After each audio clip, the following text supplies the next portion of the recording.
of IPPH on Air. IPPH, the Institute of Politics, Policy, and History, housed on the campus of the University of the District of Columbia with the mission of rediscovering the history of Washington, D.C., while drilling down on touchstone issues of the day, issues that have perennially plagued our nation.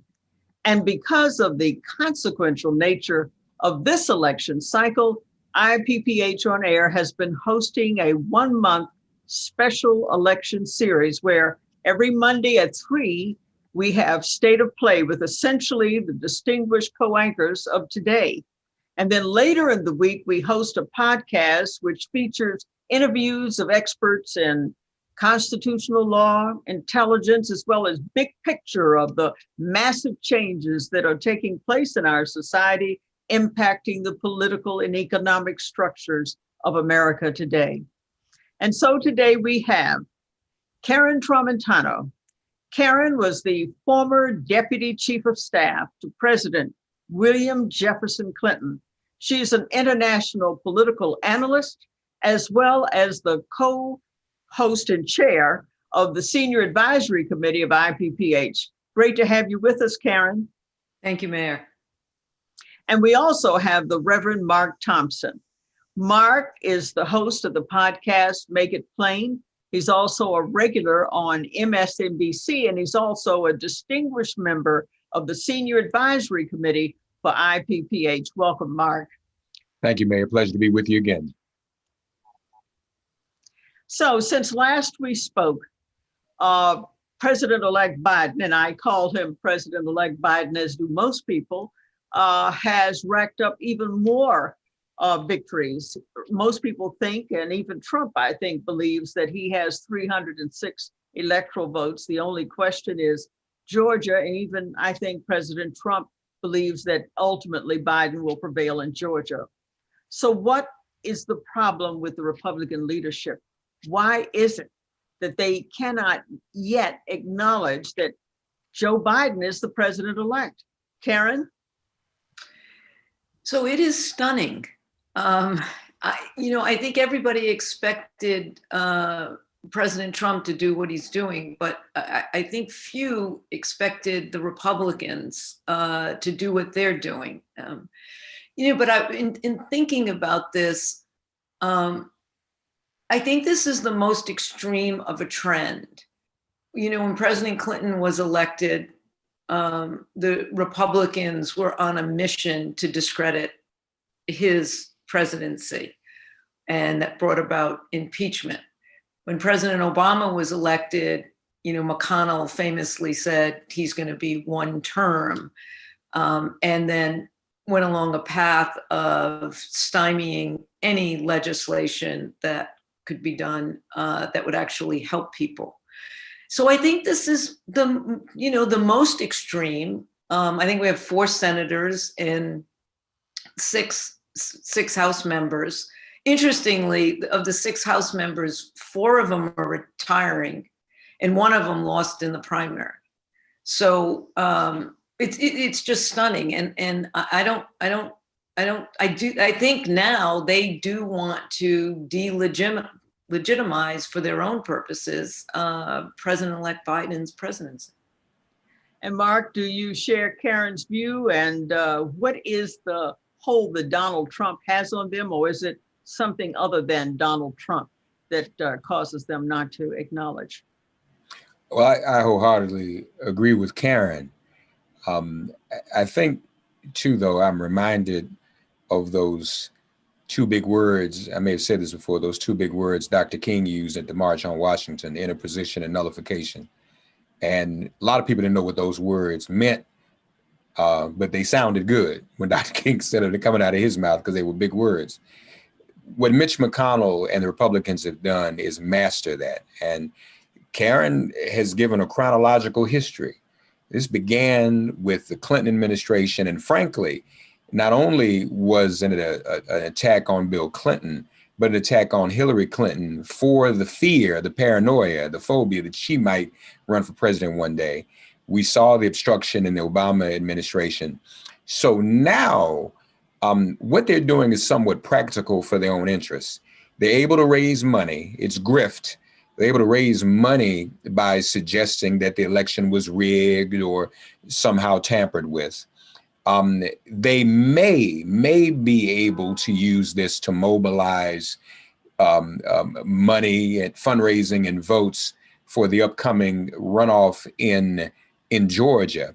And they may also be thinking towards 2022. I would suspect they're going to play out this whole scenario of it having been stolen, and that'll remain in the atmosphere for as long as it can, maybe even until 2022, to affect their Senate chances. So this is a party that has mastered the art of disinformation, and I think they're doing now is trying to do everything they can to make sure it works for them. Well, it has to be working for their constituencies, and you have to ask yourself, I mean, is this in any way still the party of Reagan, or even the party of Bush, or is it a party of grievance? And they may argue, well, the Democrats launched an impeachment against Trump. I mean, is the politics pushing this kind of dynamic, Karen? Well, not that any of us should believe polls anymore, but there was a survey done that said 8 out of 10 Trump voters believed that the election was rigged. And that's stunning, when you look at 8 out of 10 of 70 million. So that's a big number. And, Republicans are always concerned about their numbers. This is definitely no longer the presidency or the party of Bush. But what, the difference is just, in my view, is in volume, because the subliminal policies of the Republican era in the past, racism, xenophobia, and so on, misogyny, they were all understated but played out. Now they're just playing them out. And I think the scariest aspect, at least for me, is when you have over 50 million people believing that the next president of the United States is not legitimate. We are in a whole different ballgame than the Reagan era or the Bush era. How about you, Mark?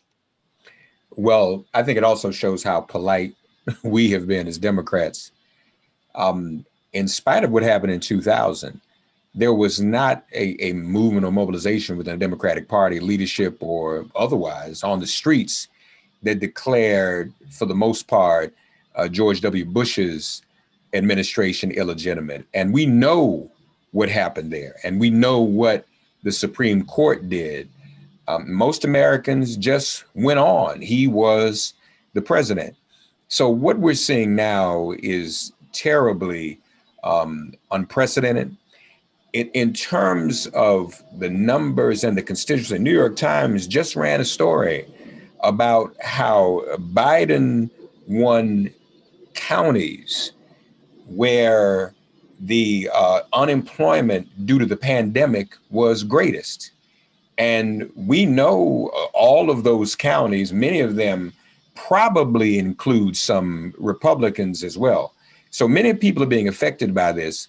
And what, once again, the Republicans have done for over a century, and especially since the Southern strategy, is use the distraction of ideology, race, and culture. That is the distraction from the economic hardship. And the economic hardship that America is experiencing today, including Americans who voted for Trump, that economic hardship must be laid directly at the feet of Donald Trump for his lack of policy and planning during this COVID crisis. Well, I know that President-elect Biden has said that he's going to be the president of all America, not just for those who voted for him. And he's quite determined and to reach out across the political divide. And yet we're facing a runoff January 5th that means everything to both parties. And sometimes when you think of it, going to be a gathering in Georgia. I think of that scene in Gone with the Wind when they do the wide shot after Sherman took Atlanta. are we going to be looking at almost like a mortal combat, political mortal combat in Georgia? What do you think, Mark? I think so. It's unclear how volatile it may be. I'm not really sure about that because I think that one of the concerns is going to be, and I heard Raphael Warnock ask this question on television the other day about outsiders. They tend to attack us by saying we bring too many people from the outside into a particular state. So I'm not sure about that. Now, some of the attacks have already gone, particularly against Warnock for some of his affiliations with people within his own community, prominent people in the African-American community. They want to play that game again of guilt by association. I think with the enormous voter registration that Stacey Abrams and Fair Fight have done, and with what we saw on November 3rd, if African Americans turn out again, liberal to moderate white voters in the electorate, and suburban white women in Georgia, I think they made a big difference. There's a strong chance that they'll win. And it'll be kind of interesting because this ticket of Ossoff and Warnock will end up being as important and possibly as historic as Biden-Harris in the end. Karen, is that your take? And what of the independents? You think Biden was able to win a lot of independents in Georgia? Do you think that'll work in the runoff? So I think that's the key question, Mayor. And I don't know the answer to it, but the challenge for Ossoff and Warnock is steep.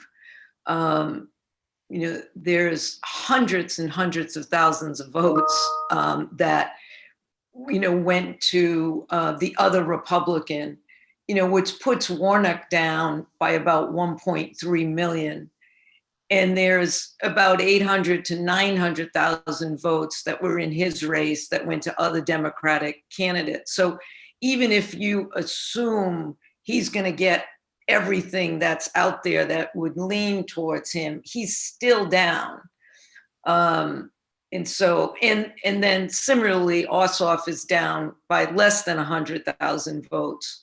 And so where independents are, and if independents are worried about, they like divided government because divided government for them is checks and balances as opposed to nothing happening. Divided government for us is nothing happens. Why do we believe that? Because we just witnessed that, in the last, years of the Obama administration. So independents, I think, are the key to this. White suburban women, as Mark said, and you can, there was a shift down ballot. People who voted for Biden didn't necessarily carry through for Ossoff or for Warnock. So I think this is going to be really hard. I've got a lot of faith in Stacey Abrams, though. Well, also, we see a lot of soul searching within the Democratic Party. I don't know if everybody's engaged in soul searching, but there's certainly been a lot of attention to it as to why the Democrats lost net numbers, especially in the House, and certainly didn't sweep in the Senate and lost a lot of races that they thought they would win. And yet we have this hardball environment. Where do you think the Democrats are going to go? Pelosi said she is taking a page out of McConnell's book in terms of what he did with Obama. Do you think that's what she'll do, Mark?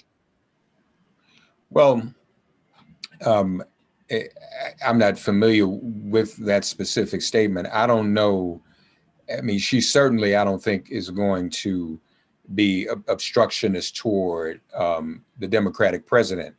But I think she's already shown her ability to control and lead that House and not let the Republicans get in her way. The moderate Democrats, for all that has been said since the election, and I mean moderates in the House, pretty much stayed in line the past 2 years since the Democrats held the House. It wasn't like what we had in the Obama administration. Karen brings up the Obama administration. You know, back then we had what were known as blue dogs, and they were a problem.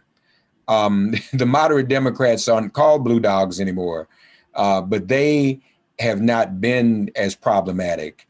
And I think that what we heard after the election, some of the concerns that were raised about terms like socialism and defund harming Democrats in moderate districts, I think people felt a need to say that and vent that. But I predict that the Democratic caucus is going to stay unified. I think that's going to help Nancy Pelosi. She's going to run for re-election. I think she should. If it ain't broke, don't fix it. Eventually, there'll have to be a passing of the baton, but it may be too soon for that. But I think she's one of the strongest leaders the Democratic Party has right now, and is the undisputed leader of everything that takes place on the Hill.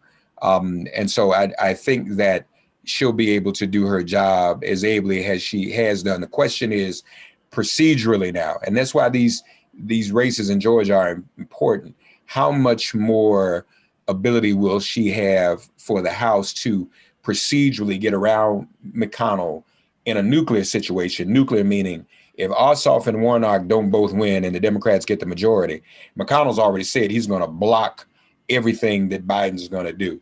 What can Nancy Pelosi do to get around that? That's going to be the question.